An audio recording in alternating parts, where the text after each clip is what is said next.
को कमजोर करने का मोदी और पुतिन ने रचा अभेद चक्रव्यूह। पुतिन के साथ चीन भी देगा मोदी का साथ। आखिर अमेरिकी डॉलर के साथ मोदी क्या करने वाले हैं?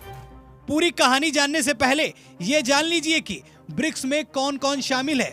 ब्रिक्स देशों में मूल रूप से ब्राजील, रूस, भारत, चीन और दक्षिण अफ्रीका शामिल है और ये देश मोदी के साथ मिलकर अमेरिकी डॉलर को कमजोर करने का रोड मैप तैयार कर चुके हैं। दरअसल ब्रिक्स में कुछ अन्य देशों को भी शामिल किया गया है और ये देश मिलकर अब एक नई करेंसी के बारे में विचार कर रहे हैं। 22 से 24 अक्टूबर को रूस के कंजान में होने वाले ब्रिक्स शिखर सम्मेलन में इस मुद्दे पर चर्चा होने वाली है और अगर इस नई करेंसी पर सबकी सहमत बन गई तो इसके सदस्य देश अमेरिकी डॉलर के बदले किसी नई करेंसी में आपस में डील करेंगे। ये अमेरिका और अमेरिकी करेंसी के लिए एक बहुत बड़ा झटका साबित हो सकता है। आज पूरी दुनिया में अंतरराष्ट्रीय स्तर पर लेन देन अमेरिकी डॉलर में ही होता है। मुद्रा व्यापार का लगभग 90% डॉलर में ही होता है। लगभग 100% तेल व्यापार अमेरिकी डॉलर में किया जाता है। अमेरिका के खिलाफ इस अभियान में चीन भी भारत और रूस का साथ दे सकता है। इसका सबसे बड़ा कारण है चीन के साथ अमेरिकी व्यापार युद्ध। अगर ब्रिक्स राष्ट्र एक नई आरक्षित मुद्रा स्थापित करता है तो यह संभवतः अमेरिकी डॉलर को महत्वपूर्ण रूप से प्रभावित करेगा। इसका संयुक्त राज्य अमेरिका और वैश्विक अर्थव्यवस्थाओं पर भी प्रभाव पड़ने वाला है। यह अनुमान लगाना अभी भी जल्दबाजी होगी कि ब्रिक्स मुद्रा कब जारी की जाएगी। लेकिन ऐसे में सवाल उठता है कि आखिर ब्रिक्स देश नई मुद्रा बनाना क्यों चाहते हैं? देखिए, इसके कई कारण हैं।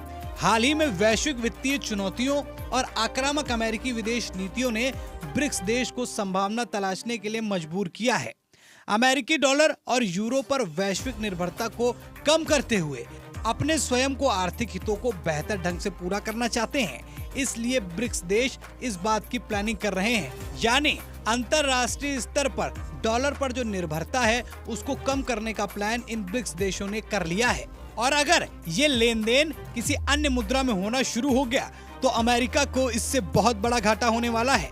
अब देखने वाली बात होगी कि क्या ब्रिक्स देश आपस में सहमति बनाकर डॉलर को कमजोर करने की इस पृष्ठभूमि में एक दूसरे का साथ देते हैं या नहीं।